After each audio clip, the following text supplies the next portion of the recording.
जय हिंद प्यारे बच्चों, नमस्कार। स्वागत है आपका हुंकार 2025 में। बेटा कैसे हैं आप सब लोग? बढ़िया। राधे राधे राधे राधे राधे राधे राधे राधे। बाबू कैसे हो? बाबू सब लोग बढ़िया हो? गुड आफ्टरनून बेटू, good afternoon, good afternoon, good afternoon, good afternoon, good afternoon. चलो भाई, तो भाई हम लोग क्या सीख रहे थे? पहले चैप्टर में हमने क्या सीखा भाई? अध्याय 1 में समुच्चय हमने सेट पढ़ा और सेट को पूरी तरह से स्वाहा कर दिया।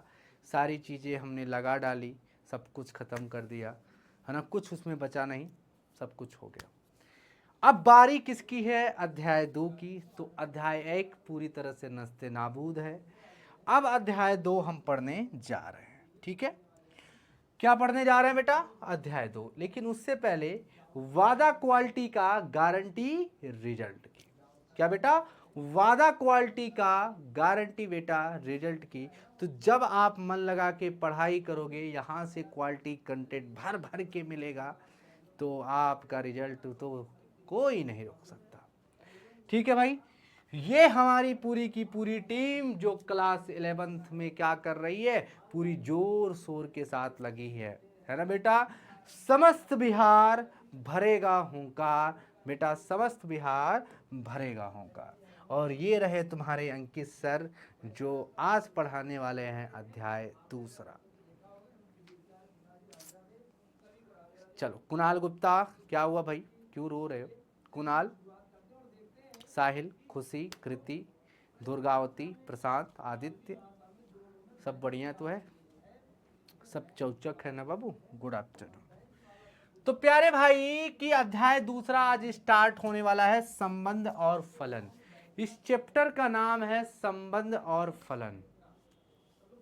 अब इसके बारे में भाई मैं एक लंबी प्रक्रिया करूंगा भाई कि संबंध और फलन को पहले जान लेते हैं कि अंग्रेजी में क्या कहते हैं। रिलेशन एंड फंक्शन क्या कहते हैं भाई? Relation and function. सबसे पहली चीज कि अंग्रेजी में क्या कहते हैं? Relation and function. बात समझ में आ रही? इसमें किसी भी बच्चे को कोई भी डाउट यहाँ पे नहीं होना चाहिए। डन है? तो आज के टॉपिक में संबंध और संबंध के प्रकार ये तो हम पढ़ेंगे ही बेटा। टॉपिक तो हमारा होना ही चाहिए संबंध संबंध के प्रकार। लेकिन संबंध और संबंध के प्रकार को पढ़ने से पहले हमें ये समझना पड़ेगा कि भाई क्रमित युग्म क्या है। तो आज की क्लास में सबसे पहला पॉइंट हम लोग पढ़ेंगे कि क्रमित युग्म क्या होता है। क्या बेटा? क्रमित युग्म क्या होता है? क्रमित युग्म क्या होता है? बात समझ में आ रहा है? दूसरा हम पढ़ेंगे कार्तीय गुणन क्या होता है। क्या बेटा? कार्तीय कार्तीय गुणन क्या होता है? कार्तीय गुणन, कार्तीय गुणन क्या होता है? ठीक है, कार्तीय गुणन क्या होता है? इन दोनों टॉपिक को पहले हम समझेंगे, तब जाकर के हमें समझ में आएगा कि संबंध क्या होता है। क्या बेटा? संबंध क्या होता है। और इस टॉपिक में फिर पढ़ना है संबंध के प्रकार। लेकिन आज की क्लास में सिर्फ हम लोग 2 टॉपिक पे फोकस करने वाले हैं। और वो 2 टॉपिक कौन कौन है? क्रमित युग्म, जिसको अंग्रेजी में कहते हो आप लोग, कोई बताएगा इसमें से? Order pair. क्या बोलते हैं? Order pair. ठीक है। कार्तीय गुणन को अंग्रेजी में बोलते हैं कार्टीजियन प्रोडक्ट। क्या बोलते हैं भाई? कार्टीजियन प्रोडक्ट बोलते हैं। क्या बोलते हैं? कार्टीजियन प्रोडक्ट बोलते हैं। डन है? तो हम ये दोनों टॉपिक्स पढ़ने वाले हैं आज। ठीक है। मैथ और बायो का टाइम चेंज पूरी तरह से इस पे प्रोसेस हो रही है, बस 1 से 2 दिन और रुक जाओ। ये बात चल रही है तुम्हें, तो मैं समझ रहा हूँ तुम लोग का जो तकलीफ है उस चीज़ को मैं महसूस कर रहा हूँ। ये बात, इसकी मीटिंग भी हो चुकी है, सारी चीज़ें हो चुकी है, इस पे प्रोसेस चल रहा है। अभी ये टाइमिंग सुटेबल देखा जा रहा है कि कहाँ पे मैथ को डाल दिया जाए, कहाँ पे बायो डाल दिया जाए। तो इसकी अभी यहाँ पे क्या है, बहुत सारी क्लासेस चलती हैं। ठीक है, अभी साइंस की चलती है, आर्ट्स की चलती हैं, ठीक है, फिर उसके बाद 9th का चलता है, 10th का चलता है। तो बहुत सारी क्लासेस यहाँ से जाती है। और स्टूडियोज़ जो भी है वो हमारे पास 9-10 या जो भी है स्टूडियो है, तो उसमें अब इतनी सारी कक्षाएं, एक दिन में 40-45 कक्षाएं जाती हैं। तो बात को समझ रहे हो ना, तो कहाँ पे क्या डाला जाए, तो उस पर मीटिंग चल रही है, इस पर क्या करना चाहिए, हो जाएगा कल या परसों तक हो जाएगा, इस पर आ जाएगा आपका रिजल्ट। ठीक है, डन है। हाँ चलो, ताल से ताल मिला। चलो भाई, तो भाई आज का टॉपिक सबसे पहला क्या है, क्रमित युग में क्या होता है। अब देखो थोड़ा सा मैं इसका वेटेज बताऊं, पहले उसको छोड़ो, पहले वेटेज जान लो। ये जो आपका चैप्टर है संबंध और फलन, क्या बेटा, ये जो आपका अध्याय है संबंध एवं फलन, संबंध एवं फलन, ये जो आपका चैप्टर है रिलेशन एंड फंक्शन, क्या बेटा, रिलेशन एंड फंक्शन। इस रिलेशन और फंक्शन की कहानी ये है कि आपको कक्षा 11 में, यानी जो अब पढ़ रहे हो, वो थोड़ा सा चीज पढ़ोगे। ठीक है, कि संबंध क्या होता है, संबंध के 2-4 प्रकार पढ़ लोगे, खत्म बवाल। फलन क्या होता है, फलन के 2-4 पार्ट पढ़ लोगे, बहुत इंपॉर्टेंट। संबंध और फलन 11 में तो पढ़ोगे ही बेटा, इंपॉर्टेंट तो है ही बेटा, 12th के लिए बहुत ज्यादा इंपॉर्टेंट। जैसे ही 12th में जाओगे तो इसका पहला चैप्टर ही संबंध और फलन मिलेगा, यानी 12वीं में जाओगे संबंध एवं फलन ही मिलेगा। अब बताओ क्यों इतना इंपॉर्टेंट हो जाता है। और मैं बता दूं, चैप्टर्स तो बहुत है 12वीं में, कैलकुलस भी है, डिफरेंशिएशन भी है, अवकलन भी है, समाकलन भी है, सीमा भी है, सब कुछ है, परंतु लोग डरते किससे हैं, संबंध एवं फलन से। तो what is the reason behind that, कि भाई संबंध और फलन से क्यों डरते हैं, आखिर क्यों डरते हैं बेटा संबंध एवं फलन से। अब ये आता है कि क्यों डरते हैं संबंध और फलन से। इसका सबसे पहला रीजन ये है कि उन्होंने 11th में नहीं पढ़ा, 11th में नहीं पढ़ा। सबसे पहला रीजन यही होता है कि 11th में देखते हो बेटा कि बच्चा लोग सीरियस नहीं होता है, सोचता है अरे ठीक है 11वीं है, क्या ही करना, 12वीं में हम पढ़ेंगे। तो पहला रीजन ये है कि 11वीं में वो नहीं पढ़ता है, इसके कारण वो बहुत ज्यादा दिक्कतों का सामना करना पड़ता है 12वीं में। उसको 12वीं में समझ ही नहीं आता है कि क्या चीज चल रहा है, अलग है दुनिया चल रही है।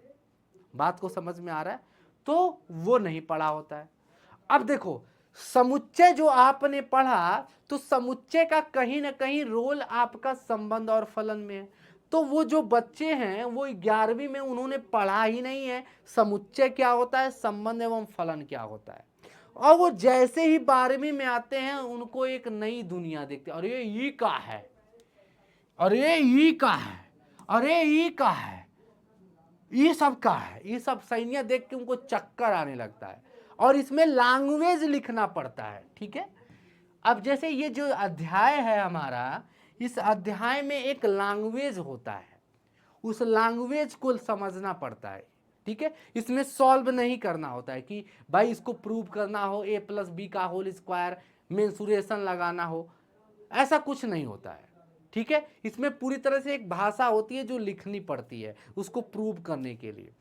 तो अब बच्चा क्या है 11वीं में पढ़ा नहीं है, समुच्चय भी नहीं जानता है, रिलेशन फंक्शन भी उसने 11वीं में पढ़ा, जैसे ही 12वीं में आता है धम में गिरता है, वो 12वीं में इससे भाग जाता है। संबंध और फलन से कहता है कि भाई मुझे इससे पढ़ना ही नहीं है, ये समझ में नहीं आ रहा है, उसे कहीं नहीं समझ में आता है।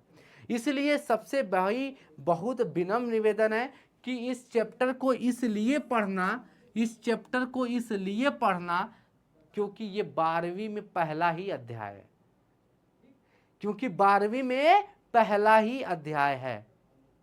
बात समझ में आ रहा है बेटा, बात समझ में आ रहा है। तो 11वीं में वीडियो क्वालिटी, क्वालिटी सही है, क्या हुआ, हाँ हाँ 12th का भी पढ़ाते, 12th का मैं ही पढ़ाता हूं बेटा, क्या हो गया। तो ये बात समझ में आना चाहिए कि संबंध और फलन जो है ये 12वीं के लिए इंपॉर्टेंट है, इसलिए इसको बड़े प्रेम से पढ़ना है। ठीक है, बात समझ में आ गई, किसी बच्चे को कोई दिक्कत, कोई डाउट इसमें, बात समझ में आ गई, डन है। हाँ, तो सब लोग ध्यान से देखो। अब आता है कि भाई क्रमित युग्म क्या होता है। सबसे पहला पॉइंट, जब भी हम संबंध और फलन पढ़ने जाते हैं तो उसका सबसे छोटा सा पहले पॉइंट पकड़ते हैं कि क्रमित युग्म क्या होता है। इसको अंग्रेजी में बोलते हैं ऑर्डर्ड पेयर। दो अरिक्त समुच्चय, देख रहा, समुच्चय तुम्हारा पीछा नहीं छोड़ेगा। दो अरिक्त समुच्चय ए और बी दिए रहने पर समुच्चय ए का कोई अवयव x तथा समुच्चय बी का कोई अवयव y लेकर दो युग्म बना सकते, x कामा वाई या y कामा x, जिसे क्रमित युग्म कहते हैं। तो क्रमित युग्म में इतनी बड़ी डिफिनेशन पढ़ने से हमको नहीं आएगा, बस यही है क्रमित युग्म, बस यही है। इसी को हम क्रमित युग्म कहते हैं, ऑर्डर्ड पेयर कहते हैं। क्या बोलते हैं भाई? क्रमित युग्म कहते हैं। क्या कहते हैं सब लोग बताओ? क्रमित युग्म कहते हैं कि कोई भी दो अवयव, कोई भी दो एलिमेंट जो छोटका ब्रैकेट में लिखा हो, स्मॉल ब्रैकेट में लिखा हो x कॉमा वाई तरह के, तो इसी को क्या कहते हैं बेटा? क्रमित युग्म कहते हैं या ऑर्डर्ड पेयर कहते हैं। बात समझ में आ गया? बात समझ में आ गया? क्रमित युग्म कहते हैं और ऑर्डर्ड पेयर कहते हैं। डन है? बात समझ में आ गया? किसी बच्चे को कोई दिक्कत इसमें? खत्म बवाल? बोलो पहला पॉइंट क्लियर है। स्वाहा, तुरंत लिखो बेटा स्वाहा। क्रमित युग्म में किसी प्रकार की कोई दिक्कत? बोलो स्वाहा। नहीं दिक्कत? डन है भाई? इसमें क्या समझने वाली बात थी? कुछ नहीं, एक्स कामा वाई दो पेयर में हो। युग्म का मतलब क्या होता है? पेयर मतलब जुड़ुआ, दूठो, दो अवयव लिखा हो और ब्रैकेट में लिखा हो छोटा वाले, इसी को क्रमित युग्म कहते हैं, ऑर्डर पेयर कहते हैं। आगे बढ़ जाओ। अच्छा, ये पॉइंट बहुत इंपॉर्टेंट है, ये पॉइंट बहुत इंपॉर्टेंट है कि दो क्रमित युग्मों की समानता। कब हम कहेंगे कि दो क्रमित आपस में बराबर है? कब हम कहेंगे कि ऑर्डर्ड पेयर आपस में इक्वल है? तो दो क्रमित युग्म, जैसे मान लो लिखा है A1 कॉमा B1, ठीक है, और लिखा है A2 कामा B2, A2 कामा B2, तो हम ये कह रहे हैं कि अगर ये दोनों आपस में बराबर हैं तो उसकी क्या कंडीशन है, क्या शर्त है? शर्त ये है बेटा कि दो क्रमित युग्म के बराबर होने के शर्त ये होते हैं कि पहला वाला पहला के बराबर होना चाहिए, यानी A1 A2 के बराबर होना चाहिए, B1 B2 के बराबर होना चाहिए। तो अगर A1 A2 के बराबर है, B1 B2 के बराबर है, तो हम कहेंगे कि दो क्रमित युग्म आपस में समान होंगे, मतलब इक्वल होंगे। बोलो बात समझ में आ रही है? डन है? डन है भाई? बोलो ये किसी भी बच्चे को कोई दिक्कत?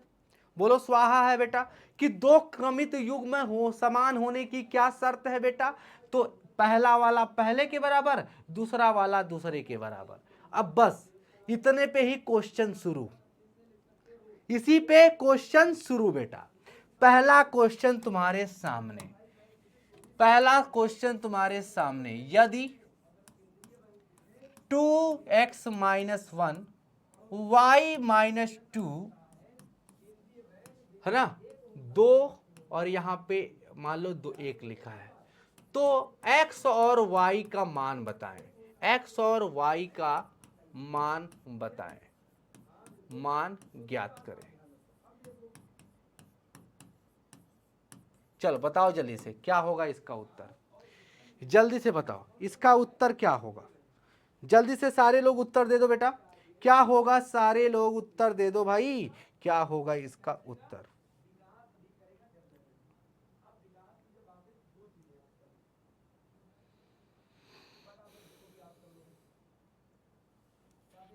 चलो बताओ जल्दी से, इसका उत्तर क्या होगा? प्यारे बच्चों जल्दी बताओ इसका उत्तर क्या होगा?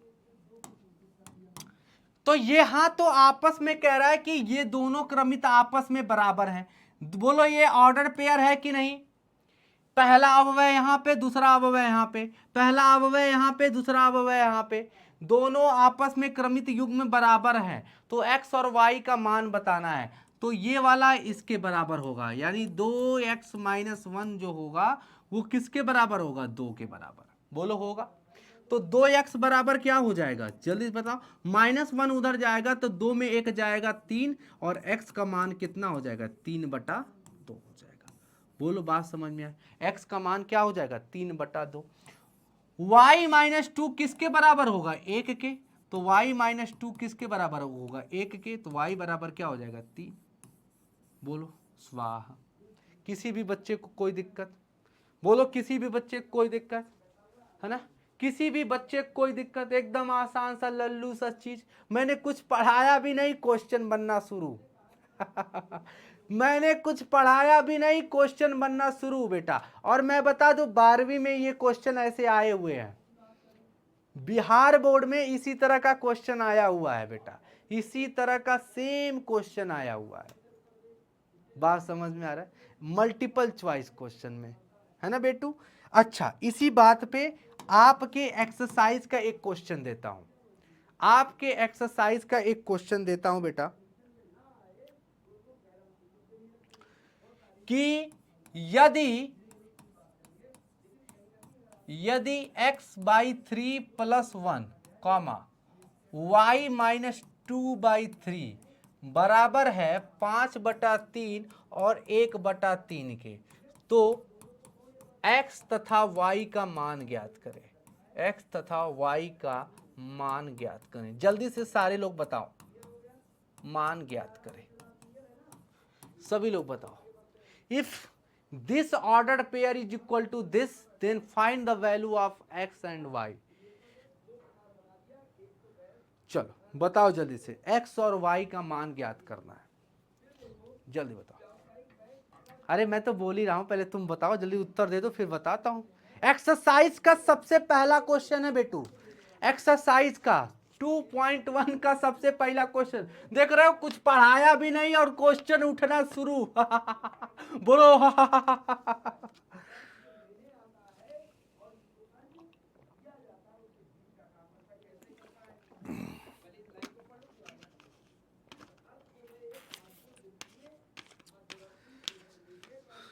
तुम्हें ना देखो तो चैन मुझे आता नहीं, एक तेरे सिवा कोई और मुझे गाता नहीं। मुझे चलो लगाएं, कितने लोग चाहते हैं सर लगाएं। तो अगर ये ऑर्डर पेयर इसके इक्वल है, अगर ये क्रमित युग्म इस क्रमित युग्म के बराबर है, तो x और y का मान ज्ञात करना है बेटू।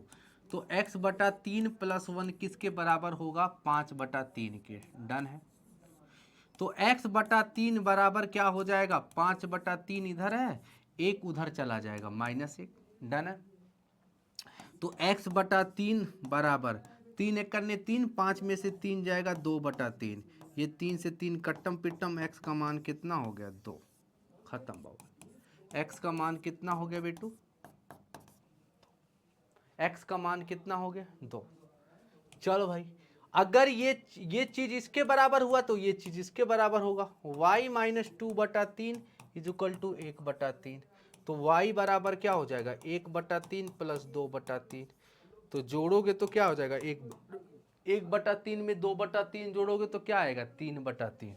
और 3/3 का मतलब क्या हो गया, 1। तो y का मान क्या हो गया, 1। डन। बोलो डन है ना, बोलो स्वाहा बेटा।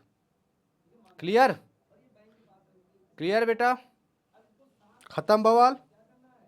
डन है। किसी बच्चे को कोई दिक्कत, किसी भी बच्चे, किसी भी लड़के को कोई दिक्कत, कोनो लड़का कोनो लड़की को परेशानी नहीं, खत्म। बोलो स्वाहा, नो प्रॉब्लम।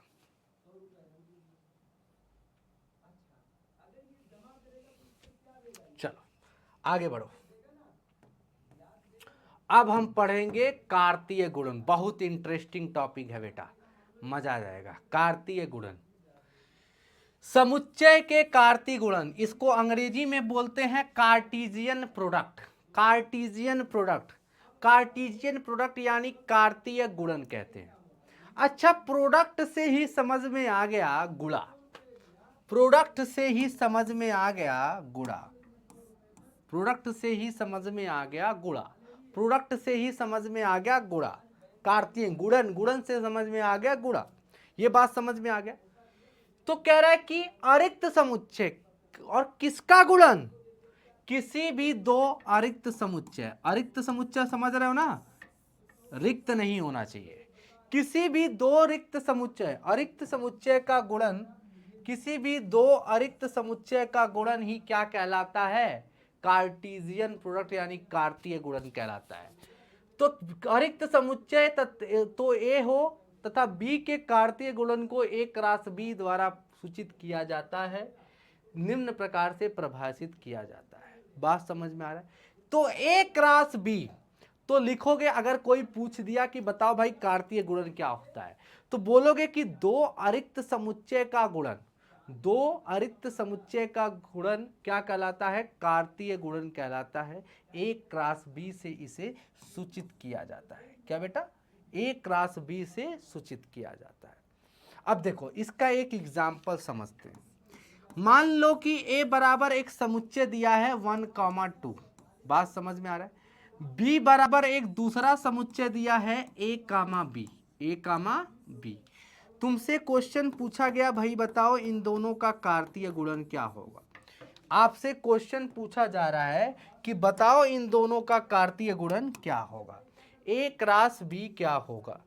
तो भाई देखो कैसे करते हैं, ए क्रॉस बी पूछ रहा है तो 1 कामा ए, क्या बेटा 1 कामा ए, 1 कामा ए हो जाएगा। सबसे पहला ऑर्डर पेयर बनाएंगे, क्रमित युग्म बनाएंगे। 1 कामा बी, क्या बेटा 1 कामा बी, फिर 2 कामा ए, क्या बेटा 2 कामा ए, फिर क्या होगा 2 कामा बी, खत्म हो गया। यही तुम्हारा ए क्रॉस बी था और इसी को कहते हैं कार्तीय गुणन। बोलो स्वाहा। अब देखो, या अगर तुमसे क्वेश्चन पूछ दिया बताओ बी क्रॉस ए क्या होगा, बी क्रॉस ए क्या होगा, सभी लोग बताओ बी क्रॉस ए क्या होगा। तो बोलोगे ए कामा 1, बोलो यही चीज उल्टा लिख दी जाएगी, यही चीज उल्टा लिख दी जाएगी। बोलो ए कामा 1, ए कामा 2, बोलो बोलो डन है। फिर क्या होगा बी कामा 1 और बी कामा 2, डन, खत्म बात। इसी को कहते हैं कार्तीय गुणन। बस समझ में आ गया। अच्छा नहीं समझ में आया तो एक एग्जाम्पल लो,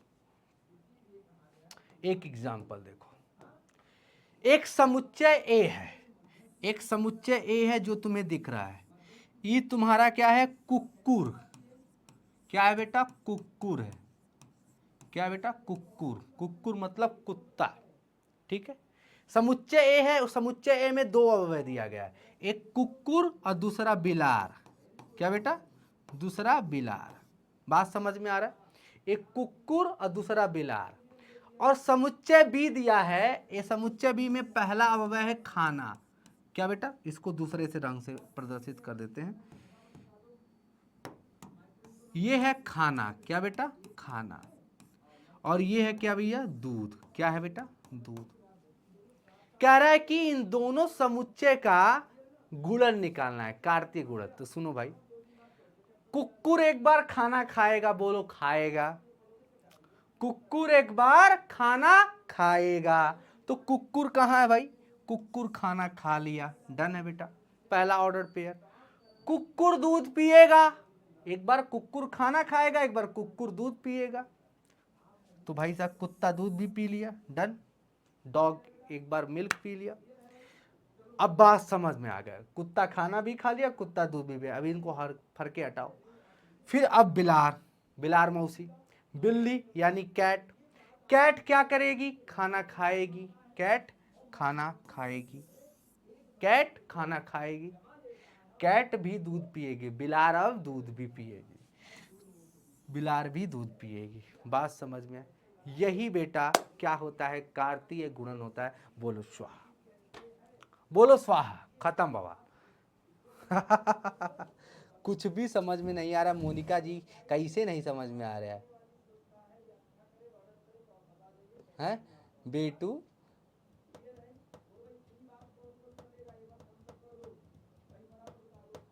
बताओ। मोनिका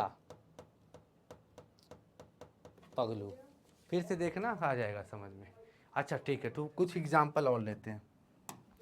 कुकुर बिलार नहीं समझ में आया तो देखो भाई, समुच्चय ए दिया है, अब देखो अब समझ में आ जाएगा। सेट ए दिया है पवन सिंह, पवन, खेसारी,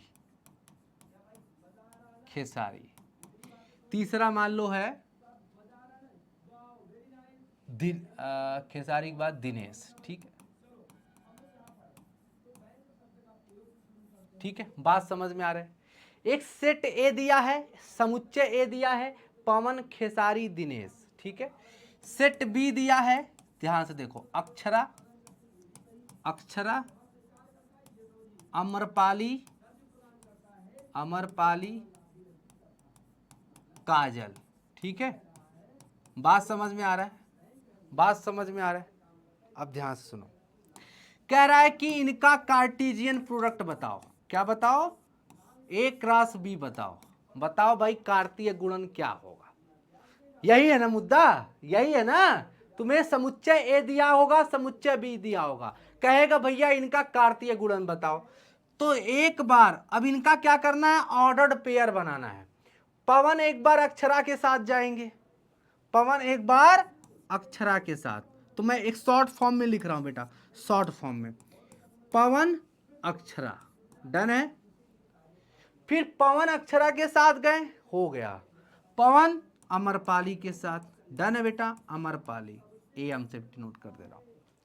फिर पवन किसके साथ जाएंगे, काजल के साथ। अब ये सबके साथ जा चुके हैं। खेसारी कहेगा हम कम है, खेसारी अब भैया अक्षरा के साथ जाएगा। फिर खेसारी किसके साथ जाएगा, अमरपाली के साथ, अमरपाली के साथ। फिर खेसारी किसके साथ जाएगा, काजल राघवानी के साथ। डन है बेटा, बात समझ में आ गया। अब फिर दिनेश कहेगा हम कम है, दिनेश कहेगा हम पिक्चर बनाएंगे अक्षरा सिंह के साथ। दिनेश कहेगा हम कम है, भाई साहब इनके साथ तो पिक्चर बनेगा ही बनेगा, अमरपाली, दिनेश अमरपाली, डन है बेटा, खत्म। दिनेश काजल राघवानी। ठीक है, यही इसका क्या हो गया, एक रास भी। अब नहीं समझ में आया तो कब्बू नहीं आएगा, जाओ भाग यहां से। डन है, आ गया। अब मोनिका क्लियर है बेटू? इतना सस्ता कंटेंट जो इतना हार्ड चीज को इतना सरल बना दिया जाए, बोल दो कहीं मिलेगा ऐसा? कहीं नहीं मिलेगा। डन है ना?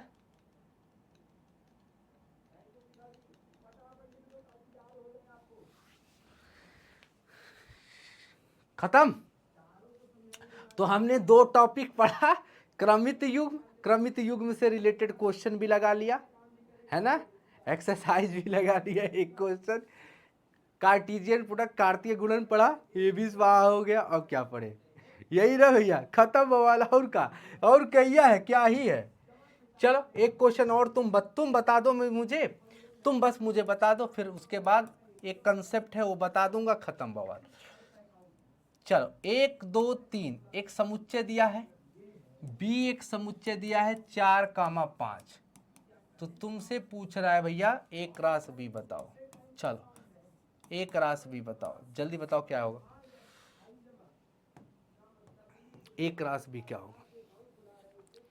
एक रास बी देखो ध्यान से, पहले 1, 4 होगा, बोलो डन है। फिर 1, 5 होगा, बोलो सही है सर। फिर 1, आप खत्म।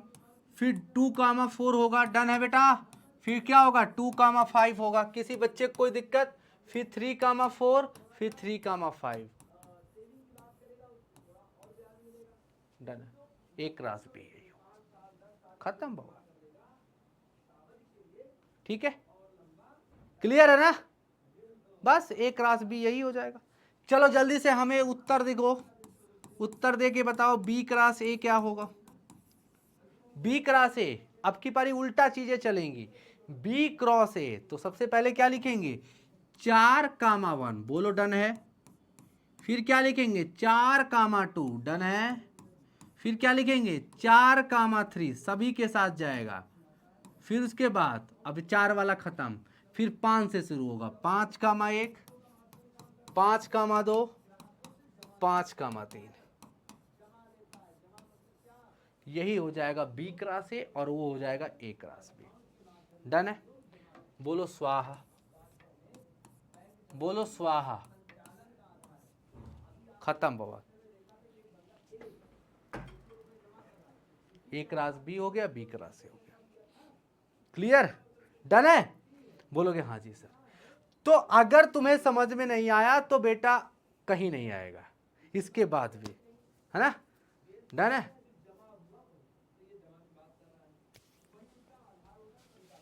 डन है।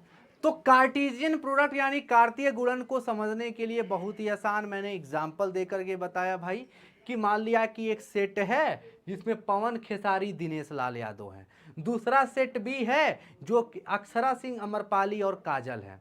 तो एक बार पवन सिंह अक्षरा के साथ पिक्चर बना लिए, लेकिन इन लोग का चलता रहता जानते ही हो। पवन फिर अमरपाली के साथ जाएंगे भाई, ठीक है सिस्टम है। पवन फिर काजल राघवानी के साथ जाएंगे, खत्म बवाल। फिर खेसारी कहेगा हम कम हैं, खेसारी अक्षरा सिंह के साथ, फिर खेसारी अमरपाली के साथ, खेसारी फिर काजल राघवानी के साथ, है ना। बात समझ में आ रहा है। फिर दिनेश लाल फिर जाएंगे अक्षरा सिंह के साथ, दिनेश लाल अमरपाली के साथ, समझ रहे हो ना। चुनावी में भी इनका माहौल है। फिर दिनेश काजल राघवानी के साथ, ये रहा तुम्हारा ए क्रॉस बी। और यही चीज तुम्हें पूछ दिया जाए भाई बी क्रॉस ए बताओ, बहुत ही आसान है, बहुत ही आसान है। तो अब पहले यहाँ पे जितना भी था मेल सब आगे था, अब फीमेल आगे आ जाएंगी। अक्षरा पहले, पवन बाद में। अक्षरा खेसारी के साथ, अक्षरा दिनेश के साथ, अमरपाली पवन के साथ, अमरपाली खेसारी के साथ, अमरपाली दिनेश के साथ, फिर काजल पवन के साथ, काजल खेसारी, काजल दिनेश, बोलो स्वाहा, खत्म हो। यही तुम्हारा कार्तीय गुणन था, यही तुम्हारा ऑर्डर पेयर था। तो आज की क्लास में यही इतना कि तुमने ये चीज सीख लिया, बोलो खत्म हुआ। अब मजा आ गया, डन, मजा आ गया। तो एक बात और याद रख लो, एक छोटा सा बात, छोटू सा बात जिसे पॉइंट आउट कर लेना, नोट कर लेना, डन कर लेना, कहीं पे भी लिख लेना कि अगर मान लो कोई सेट ए है, समुच्चय ए है जिसमें एन पी एलिमेंट है, क्या बेटा पी एलिमेंट है, पी अवयव है, और एक भैया समुच्चय बी है जिसमें क्यू एलिमेंट है, क्या बेटा क्यू एलिमेंट है। तो तुमसे अगर पूछा कि ए क्रॉस बी में कितने एलिमेंट होंगे, हाउ मेनी एलिमेंट, कितने समुच्चयों मतलब अवयवों की संख्या कितनी होगी, तो पी क्रॉस क्यू, बोलो खत्म बवाल। पी क्रॉस क्यू दिखाएं, इसका स्वरूप दिखा दे, इसका उदाहरण दिखा दे। सुनो सुनो बेटा, इसका उदाहरण देख लो बेटा, इधर इसका उदाहरण यह देख लो। ये सेट ए है, इसमें कितने एलिमेंट थे बाबू 3, बोलो डन है। सेट बी, इसमें कितने एलिमेंट थे बाबू 2, तो दोनों का गुणा पूछो कितना, एक राशि में कितने एलिमेंट, बोलो 6, 3 गुणे 2 यानी 6, देख लो 1 2 3 4 5 6, बोलो खत्म, बोलो स्वाहा। है ये देखो, यार देखो, यार देखो, यार देखो, यार देखो, सेट ए में कितने एलिमेंट, पवन खेसारी दिनेश, बोलो 3, बोलो 3। सेट बी यानी समुच्चय बी में कितने अवयव, बोलो 3। सर ए क्रॉस बी में कितने एलिमेंट, बोलो 9, खत्म। 1 2 3 4 5 6 7 8 9, खत्म। कौन लड़का दिक्कत, कौन लड़का,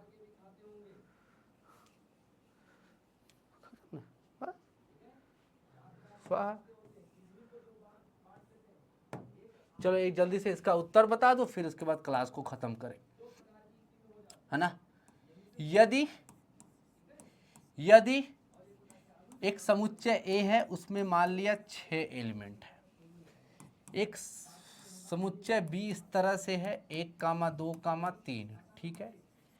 तो बताइए तो बताइए एक राशि बी में कितने अवयव होंगे, अवयवों की संख्या कितनी होगी। ए है ना 12, बी 15, सी 18, डी कोई नहीं, कोई नहीं। बताओ बताओ बताओ कौन सा होगा। सारे बच्चों का उत्तर आ चुका है भाई, 6 त्रिका 18। सेट ए में कितने एलिमेंट 6, सेट बी में कितने एलिमेंट 3, तो 6 त्रिक 18 यानी सी ऑप्शन खत्म हो जाएगा। इसी के साथ आपका दोनों टॉपिक पूरी तरह से क्लियर हो गया।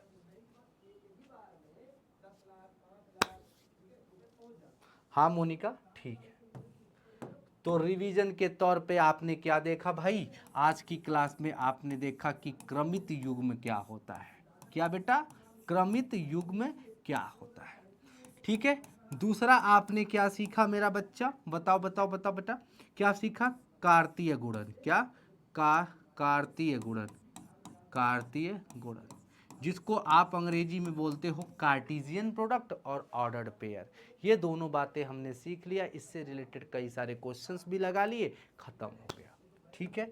तो आज का होमवर्क यही है कि आप लोग जो भी आज पढ़ाया गया इसको आप रिवाइज करिएगा। क्या बेटा, क्या करिएगा, रिवाइज करिएगा, ध्यान है बेटा, इसको आपको रिवाइज कर लेना है। ठीक है। अगली क्लास में हम मिलेंगे तो क्या पढ़ेंगे प्यारे बच्चों, अगली क्लास में हम पढ़ेंगे कि संबंध क्या होता है। क्या बेटा, संबंध क्या होता है और संबंध के प्रकार एवं संबंध के प्रकार, है ना, संबंध के प्रकार, रिलेशन और रिलेशन के टाइप, है ना, संबंध एवं संबंध के प्रकार, relation and type of relation. Done है बेटू। अच्छा, समझ में आ गया, क्लियर है। हाँ तो ये सब ध्यान रखना है, देख रहे हो भैया। और सुनो, YouTube की जो क्लास है उसको भी देखा करो, सारी चीज़ें उसको भी क्लियर किया करो, तो यहाँ की कुछ चीज़ें क्लियर होंगी, वहाँ की भी बातें क्लियर होंगी, तो उसको भी जाके देखा करो। प्लेलिस्ट में जा कर के पड़ा हुआ है वीडियो, समझ रहे हो ना, और उसको शेयर करो ज़्यादा से ज़्यादा, कि तुम्हारे जैसे और भी जो भाई बहन हैं उनको भी तो आएगा, बताओ तो। हाँ पक्का, डन, बताओगे ना। हाँ चल भाई एक गाना सुना देते हैं तुम्हें। घर में पधारो गजानन जी, मेरे घर में पधारो, रिद्धि सिद्धि लेके आवड़ राजा, मेरे घर में पधारो, लक्ष्मी जी आए, विष्णु जी आए, लक्ष्मी जी आए, विष्णु जी आए, घर में पधारो गजानन जी, मेरे घर में पधारो, रिद्धि सिद्धि के लेके आवड़ राजा, घर में पधारो।